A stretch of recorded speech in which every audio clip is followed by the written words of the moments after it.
folks. So today I'm actually going to be experimenting a little with my video setup. I've recorded a smaller box.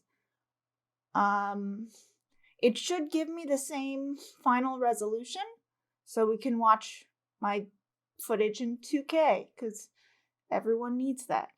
But I'm going to be just doing a 1:1 ratio. Fun facts that you probably didn't want to know. But I'm a person too, and I need to at least entertain myself as I make these lectures into the void. But anyway, today we are going to talk about some considerations for individual differences. Okay, so here's where we're going to go. So knowledge and respect for individual differences is highlighted by all professional organizations that deal with any flavor of psychological testing.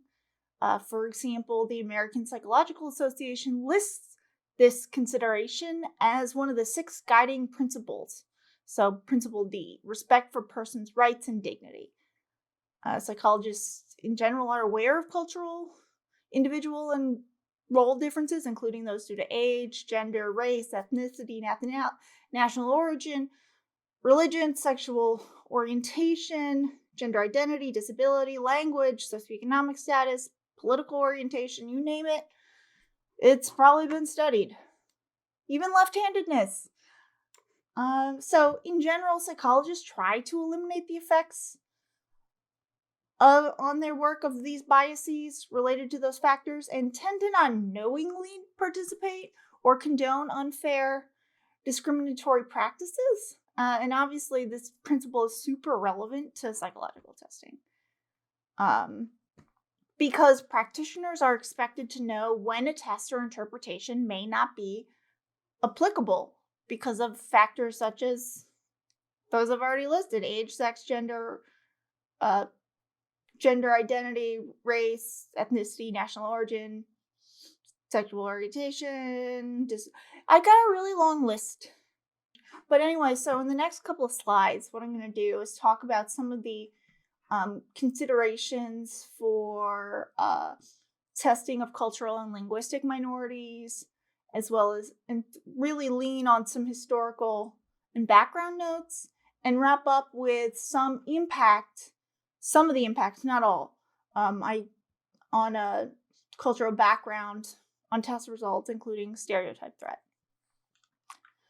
The book goes into test anxiety in a lot more detail. If there are particular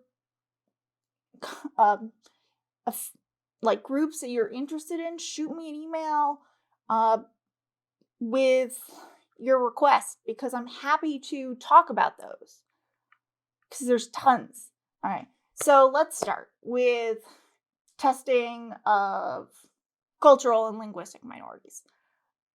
Persons of non-European origin, of any flavor, currently constitute. So, but here's the rub. So the enterprise of testing is based almost entirely on white psychologists with an Anglo-American viewpoint. This domination is changing. A large portion of quantitative psychologists are of Asian descent, and that is kind of helping the perspective. But there is a less broad base of testing psychologists than we would like. So we're working on it. There's some fun organizations called SMEP, which has it's a Society for Multivariate Experimental Psychologists, and they have a really cool funding mechanism to support ethnic minorities. I have some quibbles with who they count as a person from a underrepresented background, but the fact they exist is great. So if you are interested in taking some more quantitatively savvy courses and are a graduate student in any capacity or are approaching a graduate, check out their scholarships, or shoot me an email. If you are not in one of my classes, still shoot me an email. I will probably link in the notes where to go, but it's a pretty good funding mechanism. But anyway, back to the lecture. So the suitability of existing tests for evaluating diverse populations can't be taken for granted. The assessment of ethnic minorities in particular raise really important questions, especially when those test results translate into placement decisions or other sensitive outcomes, as is commonly the case within educational institutions. So, unfortunately, early pioneers of the testing movement largely ignored the cultural background or the impact of cultural background on test results. And I know this isn't the history of testing unit. We just had that. But yeah, I'm gonna just, for example, like Henry Goddard, who's pictured here, concluded that the intelligence of the average immigrant, this is the 1920s, was alarmingly low. And I quote, like to clarify, the next phrase is, quote, "It's not my opinion as a grandchild of immigrants. I'm very aware that this is not the case." His quote is, "perhaps of moron grade," end quote. So he kind of downplayed the likelihood that language or cultural differences that could explain low test scores. Like, just thinking about my own experience or my grandmother's experience. Now, she was the best English speaker in my family when she came over in 54, 5. So she had to translate as like a little 8-year-old. But like had anyone else in the family had to do paper, they didn't speak English. It was a mix of like German, Ukrainian, Romani, a little Yiddish. They would have done really badly on those tests. Just imagine how you would perform on a test in German, which has some similarities to English. Like, you might be able to like struggle through, but your IQ score is going to be lower because you spent all that bandwidth trying to figure out what the question was before you could answer it. So that's kind of a thing. And but let's continue. So perhaps as a rebound against those early approaches, beginning in the 1930s, psychologists displayed an increased sensitivity to cultural variables in the practice of testing. For example, a really, really early study by Stanley Porteous, who undertook a wide-ranging investigation into the temperament and intelligence of Australian so like if they were Canadian, I would call them First Nations, or the Australian Aboriginal peoples. So Porteous in 1931 used many traditional instruments, including block designs, mazes, digispan, but he also devised an ecologically valid measure of intelligence for this group, namely footprint recognition, which is super cool. So whereas Aboriginal examinees performed poorly on the Eurocentric tests, their ability to recognize photograph footprints was on par with other racial groups studied. So, even with this, like, Porteous displayed at least an acute awareness that his procedures still might have handicapped Native Australians. I think I have a quote. Yeah, I do have a quote. Let's use this. So a photograph of a footprint is not the same as the footprint itself, and quite probably a number of cues that are made use of by the Aboriginal trackers are absent from a photograph. The varying depths of part of the foot impression are not visible in the photograph, and the individual particularities other than general shape and size of the footprint may not be brought out clearly. Hence, we must expect that the Aboriginal subjects would be under some disadvantage in matching these photographs of footprints as against recognition of the footprints themselves. So this is on page 399 in his book on this. Fun facts, 399, 400. But we don't need to see that I'm sitting weird in my chair. So in a similar vein, Dubois in 1939 found that Pueblo Indian children, First Nations children, displayed superior ability on his specially devised horse drawing test of mental ability, whereas they performed less well on the good enough 1926 draw man test.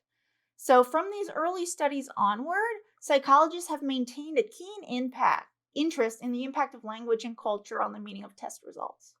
Now there are tons of different examples of this. There's a really neat comment that I found in a book on Terman, or a book that Terman wrote in like 1926 or so, talking about how this language is unfortunate.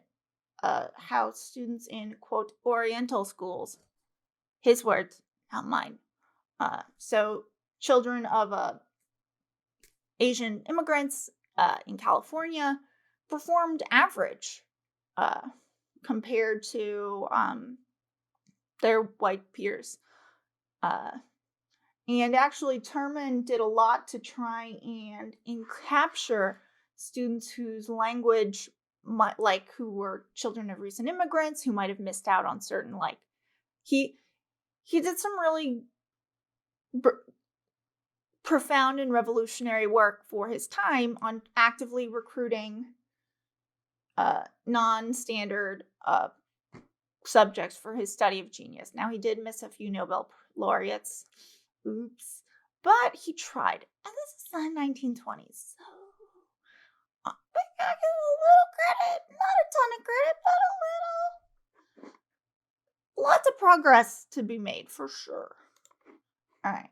So let's talk a little about the impact of cultural background on test results. So the background of examinees, frankly, impacts the entire process of assessment. Like for this reason, Sadler in 1988 wrote this great piece that advises that assessment psychologists approach the task from a pluralistic standpoint, in the sense that cultural groups may vary with respect to cultural values. And Sadler's examples included stemming in part from cultural shock, discontinuity, or conflict, language and the nuances of language style, even views of life and death, role of family members, problem-solving strategies, attitudes towards education, mental health and mental illness, and stage of acculturation. So a group that may follow traditional values, accept the dominant group's value, or be at some point in between. In general, I really encourage you to adopt a frame of reference that will enable you to understand how particular behaviors make sense within a culture. So, for example, kind of an often noted, it's not a trope, but it's a really popular go-to that certain Native Americans, my notes are vague here, which is unfortunate, have distinctive concepts of time in which there's an emphasis on the present time as opposed to the future time. Or adventure time. No, future time orientation that is so powerfully formative in white middle-class Anglo-American households in the United States. So a possible implication for this specific cultural difference is that time limits may not mean the same thing for a Native American child, a First Nations child, as a child from kind of the classic mainstream culture. So perhaps the minority child will disregard the subtest instructions and work at a careful, measured pace rather than seeking out quick solutions. Now, of course, if that ends up being their strategy, that child would obtain a misleadingly low score on that measure. So part of that is obviously a challenge, both like from test administration, but also test makers. You have to really think about thoughtfully and carefully whether your instructions are like super cultured. Um, Now, while it's important to acknowledge the impact of cultural differences on tests, it's also super duper important to avoid stereotypical overgeneralization. Culture's not a monolith. Every person's unique. Like the example I have in my notes here, some First Nations people will exhibit a distinctive orientation to time, but perhaps most others won't. So in my personality class, I've got a whole unit on cross-cultural uh, and actually talk a little about my own spirit experience as someone who's bicultural. So, like, I look like standard white American girl who, individualist, all that jazz. While in fact, because my maternal family are very recent immigrants, I've got a collectivist bent. But I know I'm getting off track. And according to my course evals, most students really liked it because it like made them like feel I was a human being and not just like a YouTube lady in a box. While other students were like, oh, just get to the content. And so if you're one of those get to the content people, I've tried my best to cut down. You'll notice there are more scripts, but I can't edit the same quality as YouTube and make as much content as we need for this class. So, yeah, I know I've gotten off track again. It's who I am. Okay, so there's this really cool study by Moore in 1986 that really powerfully illustrates the relevance of cultural background to understand test performance for ethnic minority examinees. So she compared not only the intelligence scores of this study, but also the qualitative manner of responding to the test demands in the two groups of adopted African American children. Of one group of 23 children who were transracially adopted into middle-class white families, and the other groups of 23 kids cross-racial household, 23 kids same race household. So all kids were adopted prior to age 2, and the backgrounds of the adopted families were super similar in terms of education, social class. So in theory, the group differences in test scores and test behaviors could be attributed mainly to differences in cultural background, from the fact that one group were adopted into African American families and the other into white families. So testing and observations were completed by 2 African American examiners who were blind to the purpose of the study. So these 2 examiners tested all the kids at age ranging from 7 to 10 years of age, and found that the transracially adopted kids scored an IQ of 117 on the WIS compared to the average for the traditionally adopted kiddos of 104 IQ. So these IQ results aren't like super remarkable, as other studies have found this, Sandra Scar and others. But the surprising thing is very qualitative differences in behavior. So in the group of kids with lower IQ scores, essentially, or at least reported scores, I'm not saying there's actual intelligence differences, but their test performance, those adopted kids by African American families were less likely to spontaneously elaborate on their work responses and more likely to just simply refuse to respond when presented with a test demand. And Moore offers the following interpretation, which I think is really good. So children's tendency to spontaneously elaborate on their work responses may be a very important index of their level of involvement in task performance, strategies for problem solving, level of motivation to generate a correct response, and level of adjustment to the standardized test situation. Although the terminal not work response is treated as an incorrect response, it doesn't actually provide any empirical documentation that the child knows or doesn't know, or what the child can or can't do. The only information available is that a child did not respond to the demands. So the essential lesson of this study here is that culturally based differences in response style may function to conceal underlying competence of some examinees.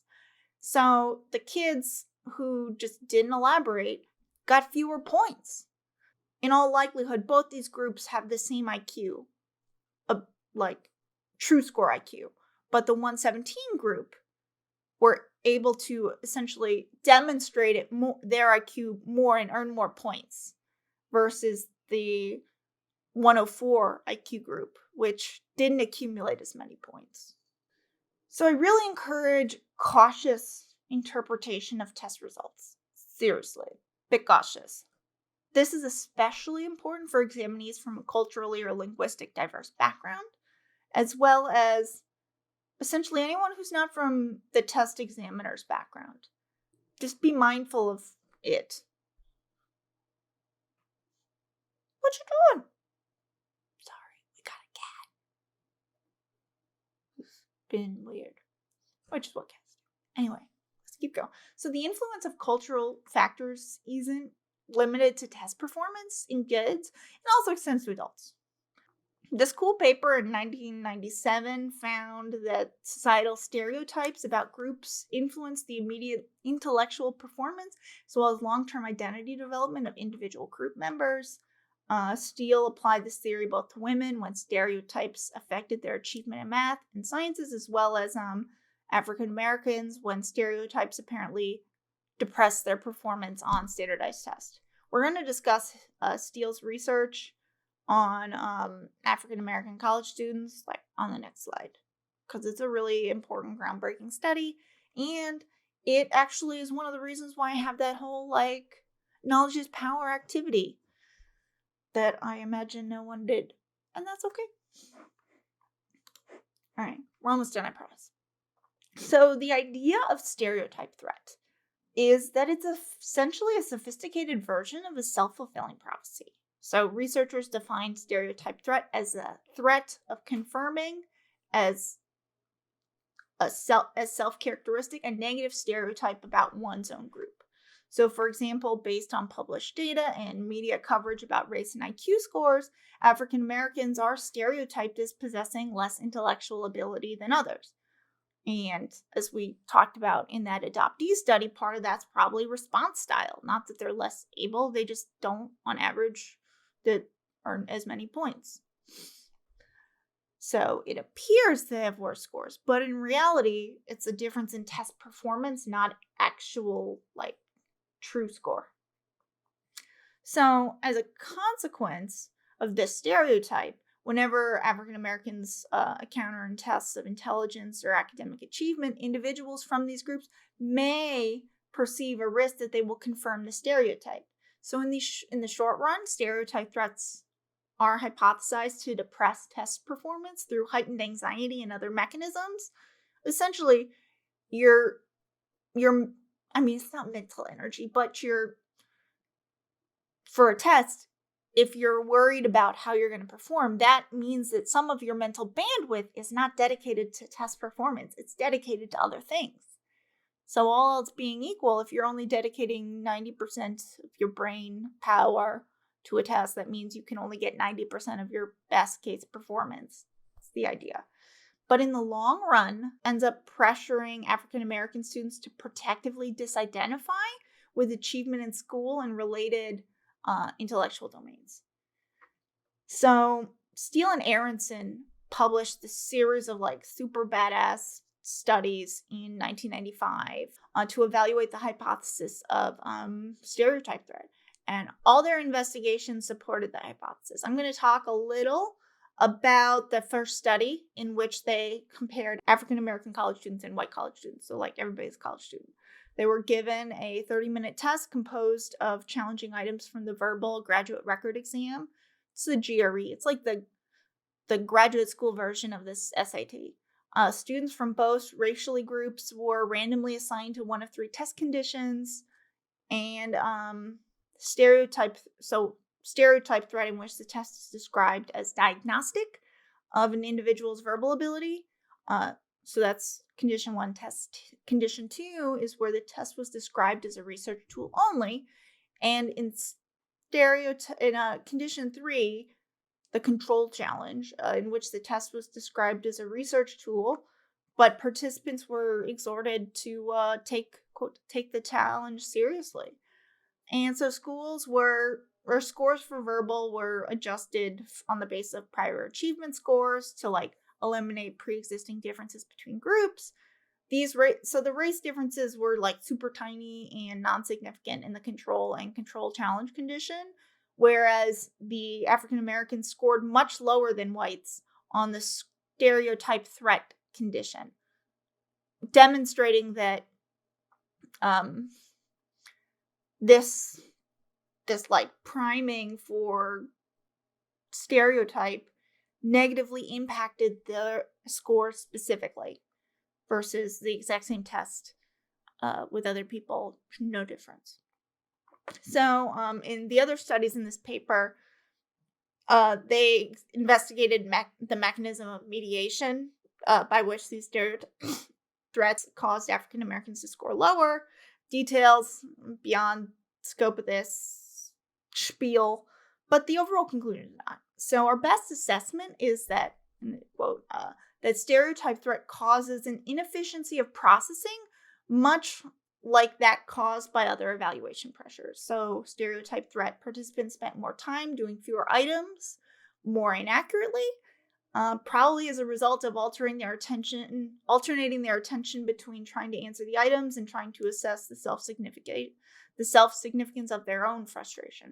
So in sum, the authors proposed a social psychological perspective on the meaning of lower test scores in African Americans and perhaps other stereotype threat groups.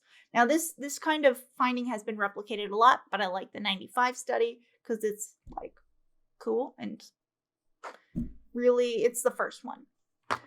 So their viewpoint really, and I try to emphasize that these test results don't reside fully within the individual. So test scores occur within a complex social psychological field that is potentially influenced by everything from national history, predicaments of race, and lots of other subtle and less subtle factors. So a test score is more than just your true score, as we're going to talk about soon when we get to classical test theory. But yeah, so that's it for some considerations of individual differences. I'll see you all in a bit. But yeah, there's a lot to unpack. I've only touched the surface. There's tons more. But I at least want you to be aware that this is an issue. So I'll see y'all later. Bye.